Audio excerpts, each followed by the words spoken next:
இன்னைக்கு நீங்க முரட்டுத்தனமா முட்டு கொடுக்குறீங்கல்ல, நடுநிலையால தன்னை காட்டிக்கொண்டு இது மாதிரி ஒரு ஆட்சியை நான் பார்த்ததே இல்லை மாலதி. மாலதி நான் அவ்வோமாது மாலதி, மாலதி நான் இப்படி ஆயிட்ட மாதிரி, நான் அப்படி ஆயிட்ட மாலதி. என்ன அது?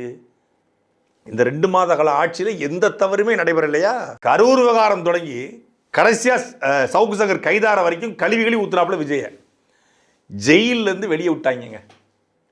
சவுக்கு சங்கருடைய இருக்கக்கூடிய அந்த கேம்பரிங் பண்ணக்கூடிய அந்த பொண்ணு இருக்கு இல்லையா மாலதி, அந்த பொண்ணு வந்து இங்கே இருக்கக்கூடிய முக்கியமான ஒரு அமைச்சர்கிட்ட பேசி கெஞ்சி கூத்தாடி அவங்க தான் உள்ளதுக்கு வச்சாங்க, நீங்களாவது பண்ணுங்கன்னு அவர் தன் சட்டத்துறையை பயன்படுத்தி அவர் ஜிஓவை ஒரு பொண்ணை போட்டு குண்ட சட்டத்தை ரத்து பண்ண வச்சு வெளியே கொண்டு வந்துட்டாங்க. இப்போ வெளியே கொண்டு வந்த உடனே விசுவாசமாக இருக்கும்ல.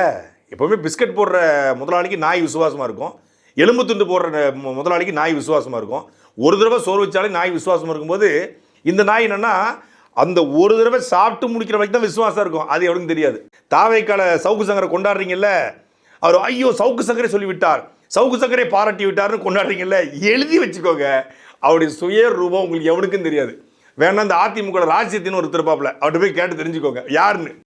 எடப்பாடி பழனிசாமி போல ஒரு ஆளுமை மிக்க தலைவர் உண்டா அப்படின்னாரு. இப்போ எடப்பாடி பழனிசாமி போல ஒரு வேஸ்ட் பொருளை கிடையாதுங்கிறாப்புல.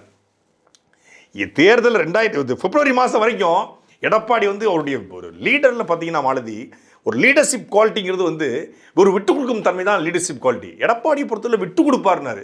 இப்போ தேர்தல் முடிஞ்சு அவர் எடப்பாடி தோத்துட்டாருன்னொன்னே எடப்பாடி எங்கே விட்டு கொடுத்தாரு? அவர் துட்டு தானே கொடுத்தாரு, எங்கே விட்டு கொடுத்தாரு அப்படின்னு போட்டு பொழந்துக்கிட்டு இருக்காப்புல. இதே எடப்பாடி பழனிசாமி ஒருவேளை இந்த தேர்தலை ஜெயிச்சிருந்தா சவுக்கு சங்கர் என்ன பேசியிருப்பாருன்னு பண்ணுவாங்க. மாலதி, நம்ம சொன்னது நடந்துச்சு மாலதி. எடப்பாடி பழனிசாமி தலைமையிலான அதிமுக வரும்னு சொல்லியிருந்தோம் அப்படின்னு